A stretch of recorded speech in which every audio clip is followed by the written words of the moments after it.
YouTube is currently messing with me a little bit, same as the government. If you want more information, head to the video linked in the description and pinned in the comment to get more information on the matter. If you have watched it, I do appreciate it, and let's head on to the story. The First Human Death, written by amphicoelias. Death stepped out of the portal. This was sadly not a quiet part of Africa. The air was filled with chirping of birds, humming of insects, and the distant screeches of even more animals. Death preferred the quieter environments. He preferred to treat his clients in tranquility. It was far better for the client, and better for him. Now, where was his client? Ah, yes. Following the screams, look for the red on green contrast. That tends to work. His client was a bipedal creature, about half a meter shorter than him, and, though evolution was apparently trying to get rid of that, still quite hairy. Death had treated many of these creatures in the past.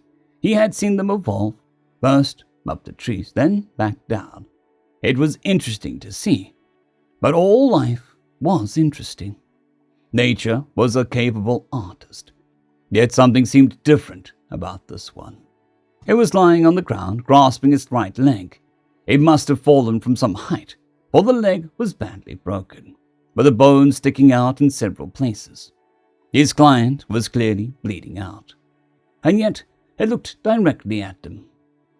"Ah, you can see me. That's interesting," Death said. His client looked up, frightened. "Who are you?" It reached over to a tool lying some distance away. Some sort of hunting instrument, Death judged. Remarkable, Death thought. It should be far too weak to attempt any sort of defense. "Oh, how terribly rude of me," Death said. "I forgot to introduce myself. Hello, my name is Death, and I have come to take you with me. Thank God. I thought help was never coming. What tribe are you from? I've never seen you before." How interesting. It must be capable of thinking abstractly. It can think about life and thus death as concepts distinct from itself. So it is capable of seeing me. But since it is the first like this to die, nobody has taught it what I am. "I am afraid you misunderstand," I said.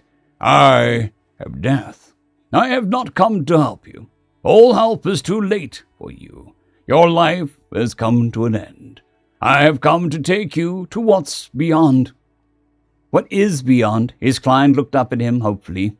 "Is life there easier than here?" Death smiled. "I'm afraid you misunderstand. There is no life beyond life. Beyond life is beyond life." Yes, but is it better there?"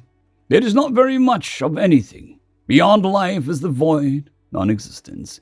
There are no rivers of milk and honey, nor lakes of fire. Beyond life is nothing. You simply cease to exist." His client crossed his arms. "Then I'm not going." "You appear to be under the false impression that you have a choice in this. You do not. Nobody escapes death." His client gave him a defiant look. "I can try, no?" Death smiled again. "I guess you can. Yes, it just won't be much use." Death reached out a hand towards his client. An arrow embedded itself in it. Death turned his hand and looked at it. The arrow was stuck between two of the small bones in his palm. His smile disappeared. "You have quite good aim, human, but it is of no use." Another arrow struck his face, bouncing off of it. Death frowned. "As I was trying to say, human, it is of no use. I am Death. You cannot kill me. I am immortal. What would that even mean, killing Death? Do you expect me to come and take myself into the void?" "It's possible." The human fired another arrow. Death made a small gesture with his hand. The human's arrow stopped in mid-air, then crumbled to dust. Another small gesture and the same happened to his bow. "Look, this isn't how things are done.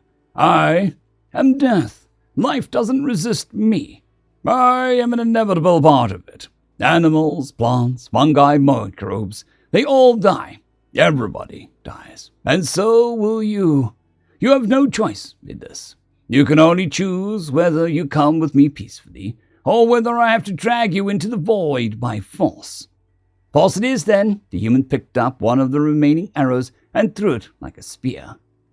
Death sighed as the arrow uselessly bounced off his body. Look, I can appreciate that I seem threatening, but I really try to have good relationship with my clients. Of course, I understand that my job is to take you into the void, and I understand that the void seems scary, but it doesn't have to be. You have lived your life. It has come to an end. If you struggle, you'll only feel pain for longer. The human looked at its leg and winced. Then it looked back at him, determined. The pain will go away. It won't, human. Death was starting to get annoyed. Even if your leg did heal, it is broken in 17 different places. That's not to mention the microscopic ones. And none of them are clean fractures. You will never be able to walk on that leg again, and it will hurt. Forever, I'll make do. And one of your tribe. You won't be able to hunt. You'll be a useless brick, lying around and dragging down their survival chances. If I'm so terrible, why would you have me visit them sooner than necessary? I'd make myself useful some way or another. I could teach the younglings to use a bow. Hell, I'd even help the woman cook. The human smiled. Death rubbed his temple. Clearly reason is a foreign concept to you. He lifted his scythe and tapped it against the ground. A portal opened. If that's the hard way you want, it's the hard way it'll be.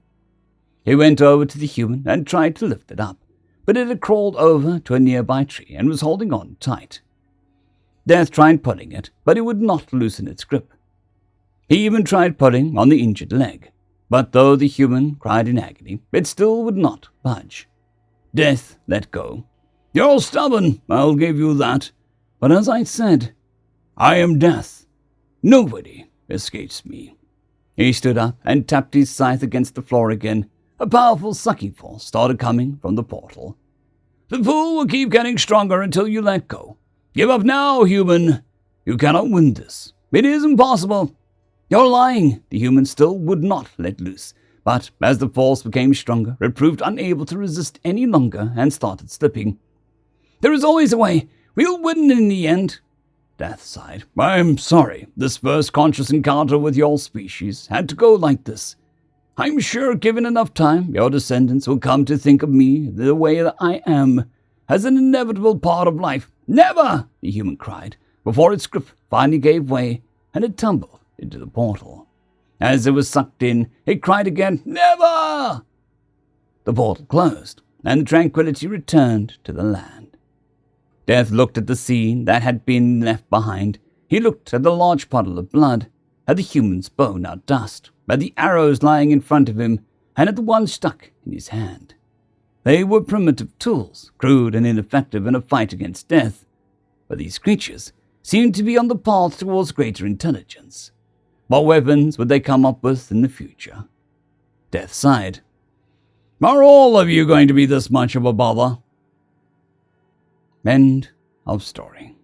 I would like to thank our T5 members and patrons, Casper Arnholtz, John Creighton, Vidmori, 050, Dragzoon WRE, and Elijah Silvercross. Thank you very much.